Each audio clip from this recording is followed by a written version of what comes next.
as long as we know that, right, that's what makes this league special. Is that when we're doing all of these things, where the competitive level is very high, everything is very high. Miraz, mashallah, brother Miraz this year, he took it to a whole nother level. You know, with all of the updates, you can go and check your stats, and I think we did pretty well this year. No, I would say so. No, alhamdulillah, huge improvement all together collectively. We took it to another level, but there's an underlying notion that all of us know that there's something greater than this. And that's what makes this league special. When that notion is taken away, and that consciousness is not there anymore, then this league will just turn into like any of the other leagues that are out there. There's nothing different. Right? In fact, is that we all know what's up. We all know, we know the reality of things. And we all know that everything has a place. Basketball has its place, education has its place, everything has their place in life. And that's what makes this league very special. You understand? It doesn't take us till that when it's too late to realize these things. And so as long as we all know, that the real life is the life of the hereafter. This is our belief. And we prepare for that. And you know what the cool thing is, right? Preparing for that doesn't rob us. Look at all the fun that we had this year. Did we have a lot of fun through the league this year or no? It was lots of fun, right? And so preparing for the afterlife doesn't mean that, okay, life is no longer doesn't have its smiles, doesn't have its enjoyments. No, absolutely not, right? It means balancing everything, putting everything in the right. Now balance doesn't mean, we had a brother and he said one time, he said, Shaykh, I've hit the perfect balance. Right? I've hit the perfect balance. What is that? He says, every day I pray 2.5 prayers. 2.5 prayers. Balance, right? He goes, I pray my Dhuhr, I pray my Asr, and every second day I pray my Isha. Right? Not that type of balance. Right? That's making a fool of ourselves.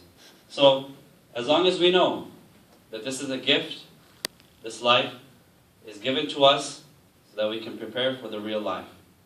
And basketball is helping us, but it's going to take us so far. You understand? There was one of the great kings, great Khalifas, his name was Umar bin Abdul Aziz. Umar bin Abdul Aziz, he was very special because he was, in his time, in his region, he was able to eliminate poverty. So people would actually literally come out with money for zakat, and they couldn't find anyone to give it to. Can you imagine? You know how much poverty we have in Toronto? Right? You know how much poverty there is in Brazil? Right? And so they would come out with money, but they couldn't find anyone to give it to. Can you imagine? Like such a just ruler that he was able to eliminate the poverty in his time. It was really amazing, right? SubhanAllah. And as Muslims, we're very lucky that we had these great individuals that we could look up to. Not too many people were able to do that. With all of our technology today and all of our resources, despite that all of the food that we throw away is enough to eliminate a good portion of poverty in the world, right? We still haven't been able to do that. So in his time, he was a very special man, Umar bin Abdul Aziz, they call him the second Umar. And a person came to him and he says, Umar, I really need to talk to you. He says, I need to talk to you. He says, what is it? He says, I had a dream. I had a dream that you are going to die in 3 years. He said, I saw a dream that you're going to die in 3 years. So Umar, come on, let's sit down. We have to start planning. What do we do so that we can keep this, what do we do in the next 3 years? Right? You know what Umar said? He says, oh my God, you must be shaitan. You must be the devil who's trying to deceive me that I have 3 years. He said, I swear by God, I don't know if I'm going to live until this evening. Right? That's the reality. A lot of our friends, they were with us, they're not here. So this is a gift, right? And we have to make sure that, this is what I feel that makes our league very special. That as players here, we're playing, the basketball is great, The games are great. I enjoyed it. I love the finals were amazing. I really enjoyed the finals.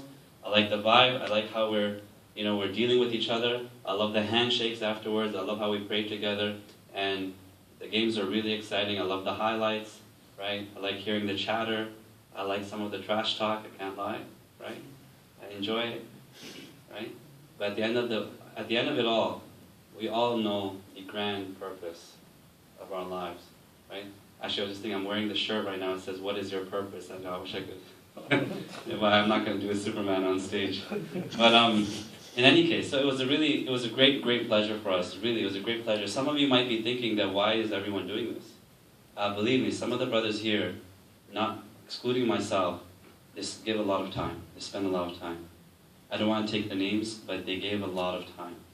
When I have to sit down to write an email, to even just write 2 emails, I don't know, it takes time. Because you don't just, I know in high school when you're writing things to each other, you say whatever you want, right? But when you send out an email, you sit down, you have to think what you want to write, and it takes a good, I don't know, at least 25, half an hour just to send out one email. Believe it, right? And so a lot of the brothers, they invested a lot of time, and it's all worth it. Believe me, we feel it's all worth it. And they did it fi sabilillah. Believe me, they didn't get anything, any worldly thing from this. All they wanted was brothers to come together, have a good time, and realize that they can work for their akhirah, their real life, while still having a good time in a good environment, healthy environment. And it's a lot of youth, they never have an opportunity to have a memory, a good memory, in which is something which is halal, it's permissible, it's nice, it's fun. They all feel that in order to have fun, they have to really disobey Allah subhanahu wa ta'ala, right? And so as long as we know this, and I know as youth, I'm going to say one more thing, it's kind of off topic.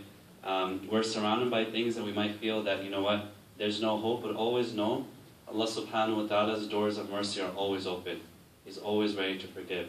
No matter what you've done, no matter what sin you've committed, right?